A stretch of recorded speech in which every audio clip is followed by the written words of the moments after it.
Matriarchs in Can You Forgive Her by Anthony Trollope.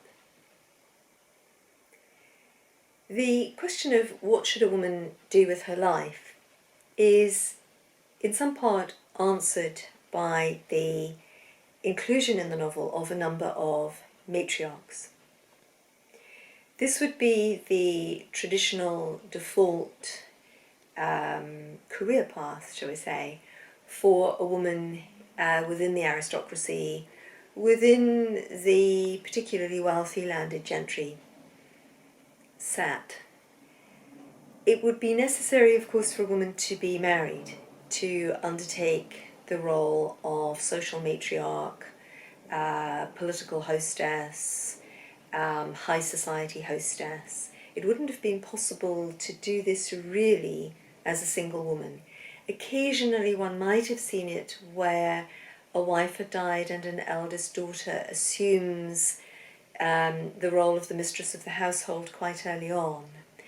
But it's not so highly regarded, or it wasn't so highly regarded in social terms as being married to the male bigwig. We see an example of this in Jane Austen's Persuasion, where Elizabeth Elliot plays the role of social hostess to her father, Sir Walter Elliot. However, the family is in straitened circumstances, so she doesn't have a particularly glittering social role in this capacity. And I'm not sure that a single woman ever would have been able to establish a very glittering social career as matriarch or fashionable hostess in this type of period, in this era. The matriarchs in Can You Forgive Her appear to have the main role of maintaining the flow of dynasty and also of maintaining social or political profile and upholding the prowess of the family in terms of the skill, fashionability, capacity to entice people who are of significance and importance into their homes, either for parties, full-scale parties, or dinner parties, which were very important for political networking, for networking within the establishment to obtain roles perhaps in the diplomatic corps. And also, again, house parties were very important social events at this period where large groups of people went to stay at a country home. They would be people carefully selected from a certain social level, and usually there would have been some kind of intention behind the selection of either increasing the social significance of the house or of increasing the political or governmental or parliamentarian influence of the house, the family. Same thing, really. In Can You Forgive Her, Lady Monks perhaps represents the archetypal matriarch of this type. She has made a very advantageous marriage, having been a very beautiful young woman. And in, again, the chapter Monkshade, which is chapter 33, there's a short description of Lady Monk, who she is. Lady Monk was a woman now about 50 years of age, who had been a great beauty and who was still handsome in her advanced age. Her figure was very good. She was tall and of fine proportion, though by no means verging to that state of body which our excellent American friend and critic Mr. Hawthorne has described as beefy. and has declared to be the general condition of English ladies of Lady Monk's age. Lady Monk was not beefy. She was a comely, handsome, upright dame, one of whom, as regards her outward appearance, England might be proud, and of whom Sir Cosmo Monk was very proud. She had come of the family of the Worcestershire Fitzgeralds, of whom it used to be said that there never was one who was not beautiful and worthless.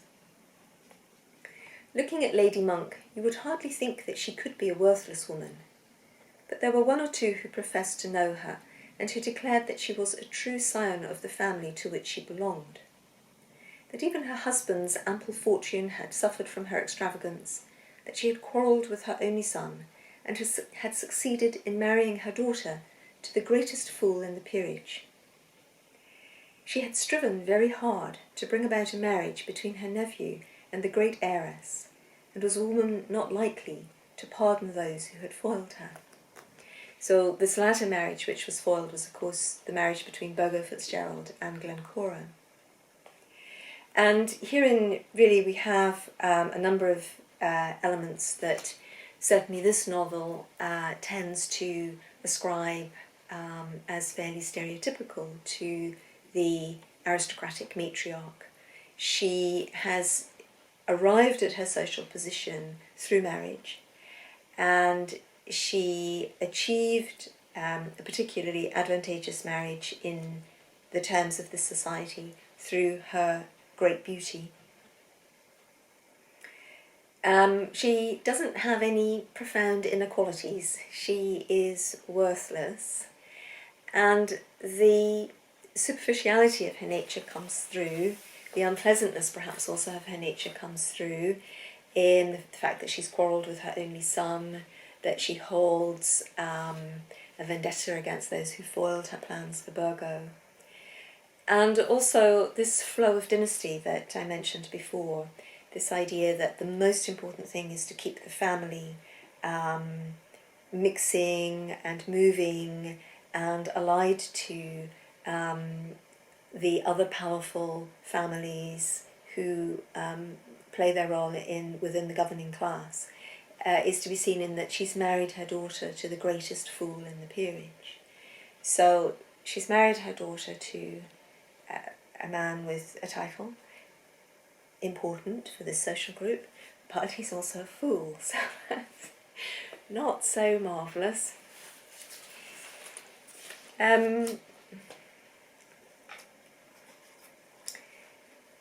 Lady Monk, another instance of Lady Monk's worthlessness is that when Burgo Fitzgerald and Plantagenet Palliser are both in her house for Christmas, the house party that Glencora does not go to, the house party at which Plantagenet Palliser is earmarked by Sir Cosmo as the future Chancellor of the Exchequer. She deliberately introduces Burgo and Plantagenet Palliser to one another. The narrator says for no very obvious reason, except perhaps to see what mischief she could make between the two men. So it's a little bit of a double-edged character.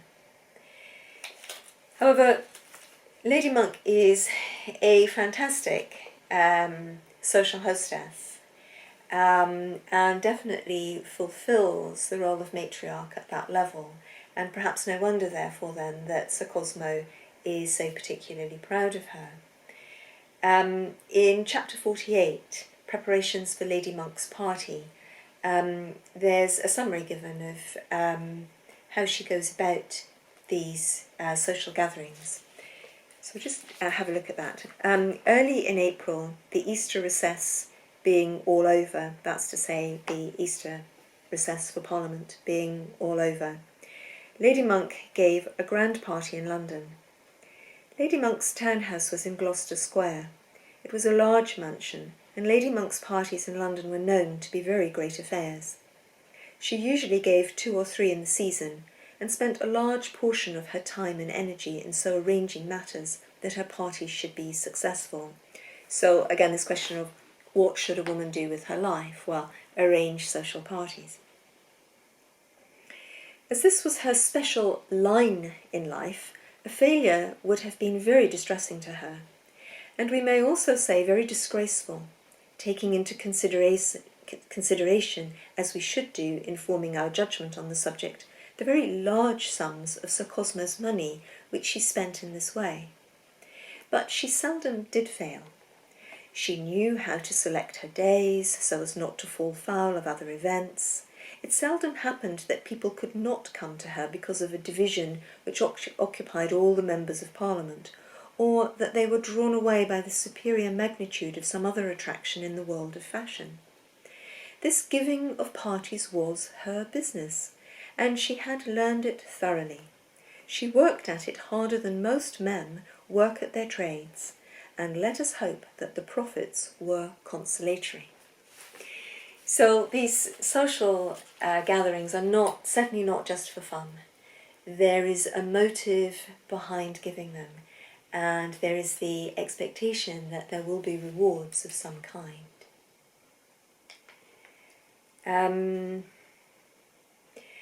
This was a two-directional flow, of course. The people who came to the parties would want to come to the parties and want to be seen at the parties, and Trollope goes on to make that quite clear. And just to give a fuller idea of the society that we're discussing here and the role of the matriarch, I'll continue. It was generally acknowledged to be the proper thing to go to Lady Monk's parties. There were certain people who were asked and who went as a matter of course. People who were by no means on intimate terms with Lady Monk or with Sir Cosmo, but they were people to have whom was the proper thing. And they were people who understood that to go to Lady Monk's was the proper thing for them. The Duchess of Bungay was always there, though she hated Lady Monk, and Lady Monk always abused her. But a card was sent to the Duchess in the same way as the Lord Mayor invites a cabinet minister to dinner, even though the one man might believe the other to be a thief. And so it goes on in the same vein. So this is really quite a equestrian arrangement. This is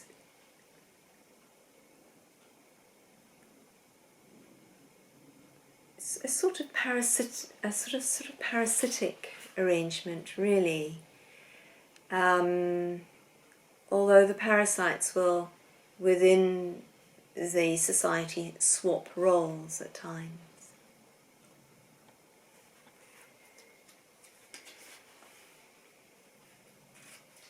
Matriarchs as well could make mischief, as we saw in the conversation in the Big People video, where Lady Monks actively abets Burgo Fitzgerald in his scheme to run away with Glencora Palliser.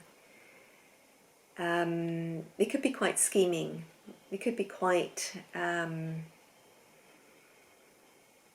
the surface of it, conforming to the rules of society, conforming to the expectations of the world in which they are positioned.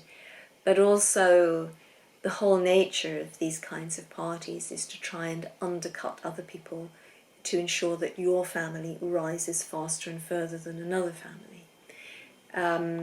And so sort of schemes like getting your nephew to run off with Plantagenet Palliser's wife, if you would prefer not to see him rising through parliamentary ranks and perhaps eclipsing your own husband, maybe seems like a good idea, or just to see that your own family is on the rise whilst another family is on the down.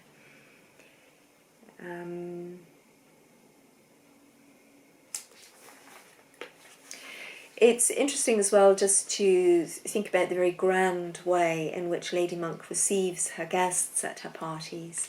And this is the next chapter, chapter 49, how Lady Glencora went to Lady Monk's party. Lady Monk on these occasions was moved by a noble ambition to do something different from that done by her neighbours in similar circumstances, and therefore she never came forward to receive her guests.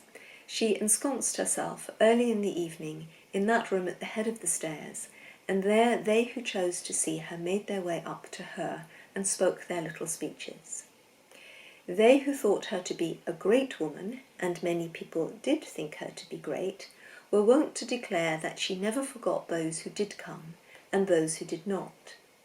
And even they who desired to describe her as little, for even Lady Monk had enemies, would hint that though she never came out of the room, she would rise from her chair and make a step towards the door whenever any name very high in fashionable life greeted her ears, so that a mighty cabinet minister, or a duchess in great repute, or any special wonder of the season, could not fail of entering her precincts and being seen there for a few moments. So she really is playing the grand dame, isn't she? And it's interesting as well to consider what constitutes for the life of a woman greatness, and what constitutes littleness, and how that would have compared with what would have constituted greatness for her husband who's in government, and what would have constituted littleness for her husband who's in government. Her role is really quite a frivolous one, quite a superficial one, important for the customs of the era, but not great in the sense of greatness, magnanimous, as we would perceive greatness today by any manner of means. And of course, Trollope is being satirical. But there would have been those in his society who would have referred to Lady Monk as a great woman, and not have been being satirical, not have been being ironical at all.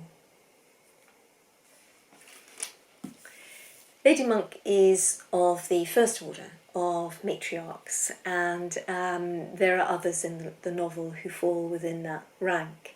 Lady Midlothian, who's Countess Midlothian, and Lady Ricky, or who may be Duchess, in which case she's not Lady, she might be Duchess of Ricky, who are Alice's kinswomen.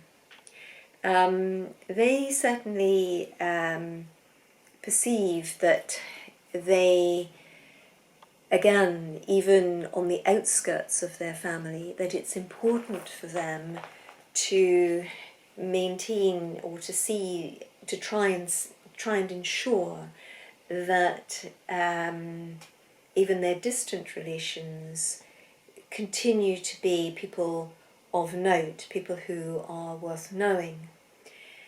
And on this count, the Countess of Midlothian, as kinswoman to Alice, writes to her at the time that Alice breaks her engagement with John Grey. We have learnt at the outset of the novel that although there is a connection between Lady Midlothian and Alice, Lady Midlothian, whilst she professes an interest to meet Alice, is not prepared to condescend to go to meet Alice. Alice must pay homage to Lady Midlothian and go to her.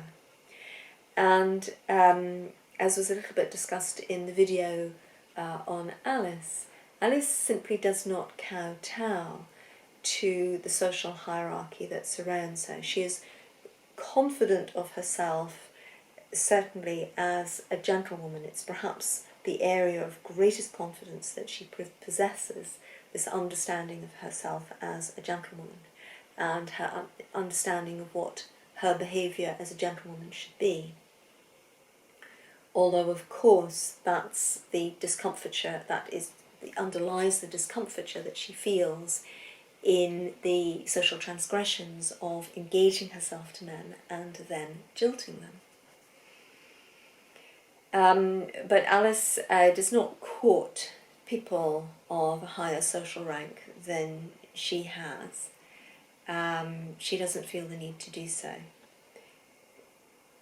which I think is quite an attractive quality in her. I think it's one of the qualities that Trollope would admire in her as a character, because of the irony that he holds at the other matriarchs during the course of this novel. So Lady Midlothian writes to Alice whom she's never met before, about her broken engagement. My dear Miss Vavasor, I have not the pleasure of knowing you personally, though I have heard of you very often from our dear mutual friend and relative Lady Macleod, with whom I understand that you are at present on a visit. Your grandmother by the mother's side, Lady Flora Macleod, and my mother, the Countess of Leith, were half-sisters, and though circumstances since that have prevented our seeing so much of each other as is desirable, I have always remembered the connection, and have ever regarded you as one in whose welfare I am bound by ties of blood to take a warm interest. So we can see the obvious contradictions here, that the warm interest is has been very much continued at a distance, and is only actually being awoken now by the thought that someone in the family might be lowering the social tone of the family. I had learned with great gratification that you were going to be married to a most worthy gentleman, Mr. Gray of Nethercoats, in Cambridgeshire. When I first heard this, I made it my business to institute some inquiries, and I was heartily glad to find that your choice had done you so much credit. I was informed that Mr. Gray is in every respect a gentleman, that he is a man of most excellent habits, and one to whom any young woman could commit her future happiness with security, that his means are very good for his position, and that there was no possible objection to such a marriage.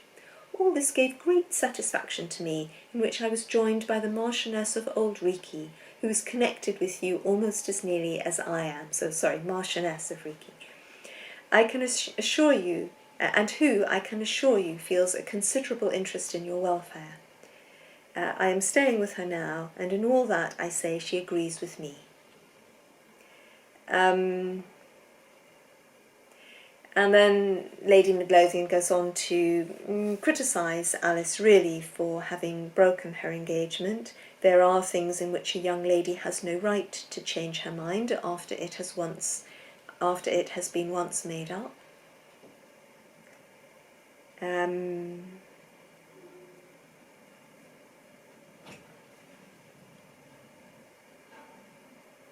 She reflects on the embarrassment to John Gray in Alice breaking the engagement. That is of considerably more interest to her, despite her warm interest in Alice.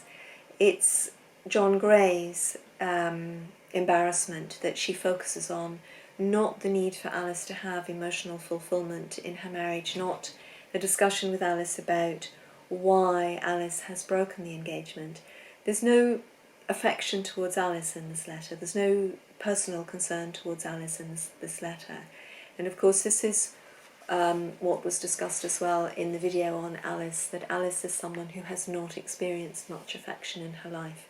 And at this point of trying to make her decision about getting married, it's very difficult for her to gauge her feelings, how much she loves John Gray, how much she loves George, what the nature of marriage actually is, because she hasn't had an affectionate home life at all.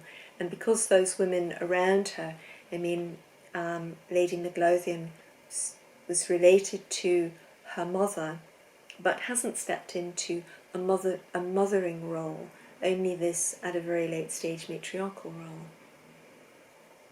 It's quite cold.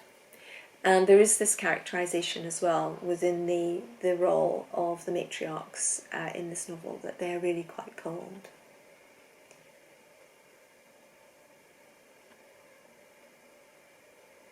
So the letter ends with, I have been advised that a line from me as representing your poor mother's family, especially as I have at present moment the opportunity of expressing Lady Old Reekie's sentiments as well as my own, might be of service. So again, it comes back to this dynastic context. So as I said at the outset of discussing matriarchs, they really are there to facilitate the continuation of dynasty and also the social profile of the families. There is one other matriarch who comes forward in this novel, and she's not untypical of matriarchs whom we see in other Victorian novels, where she is of somewhat reduced circumstances. Lady Macleod is by no manner of means poverty-stricken, but she certainly doesn't have the level of assets at her command that Lady Midlothian has. She's widowed, and that could be the reason for this. She nonetheless, despite the fact that she doesn't have children and she doesn't really have anyone to advantage by maintaining her family connections and keeping up the connections of kin and displaying to the world that she is part of these big people and big families, that she has big relatives, she still feels the need, like a kind of a duty, to attend London for the season and to meet everyone.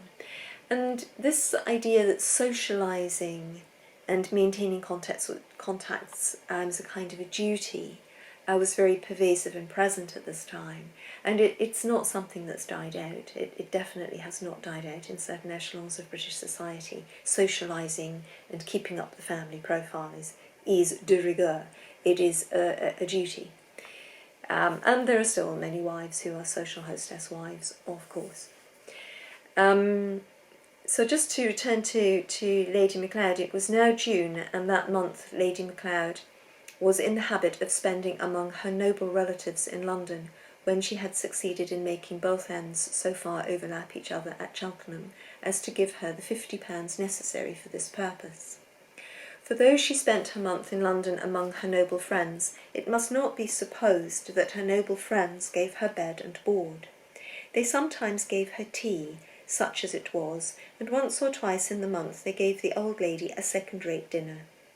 On these occasions she hired a little parlour and bedroom behind it in King Street, St. James, and lived a hot, uncomfortable life, going about at nights to gatherings of fashionable people, of which she in her heart disapproved, seeking for smiles which seldom came to her, and which she excused herself for desiring because they were the smiles of her kith and her kin, telling herself always that she made this vain journey to the modern Babylon for the good of Alice Vavasor, and telling herself as often that she now made it for the last time.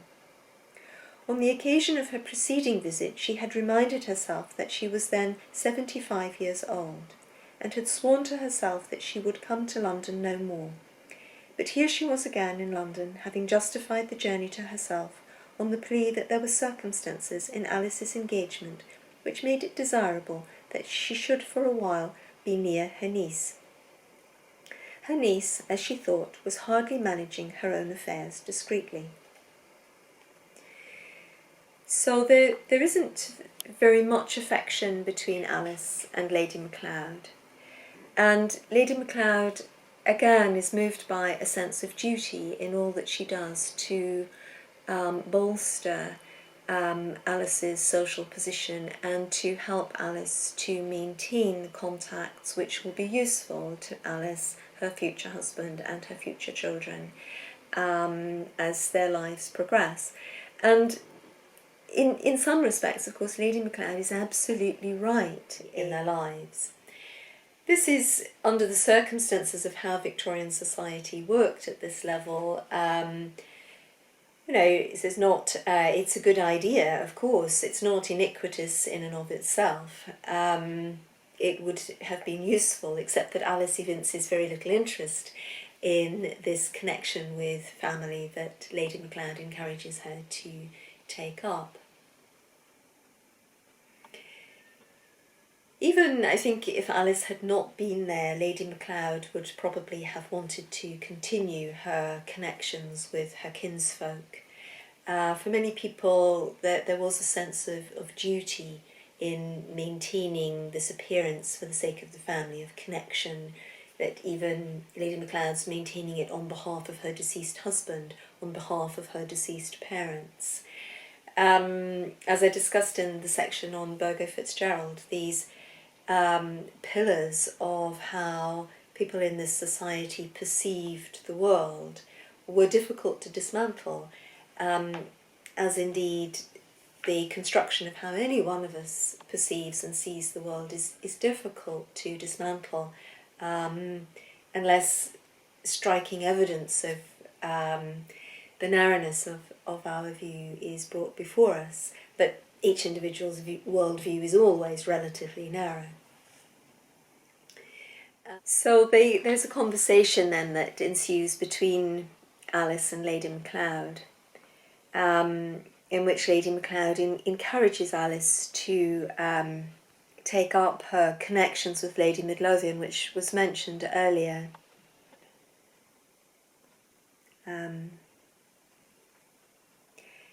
I shall have a cab back again because it will be hotter then, and dear Lady Midlothian has promised to send her carriage at 3 to take me to the concert. I do so wish you'd go, Alice. It's out of the question, Aunt. The idea of my going in that way at the last moment without any invitation. It wouldn't be without an invitation, Alice. The Marchioness has said to me over and over again how glad she would be to see you if I would bring you. Why doesn't she come and call if she is so anxious to know me? My dear, you have no right to expect it. You haven't indeed. She never calls even on me. I know I've no right, and I don't expect it, and I don't want it. But neither has she a right to suppose that under such circumstances I shall go to her house. You might as well give it up, Aunt. Cart ropes wouldn't drag me there.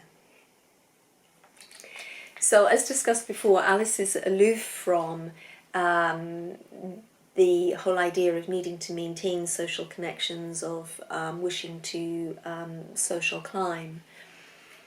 Lady Macleod just simply sees it as maintaining her natural advantages, which were discussed earlier.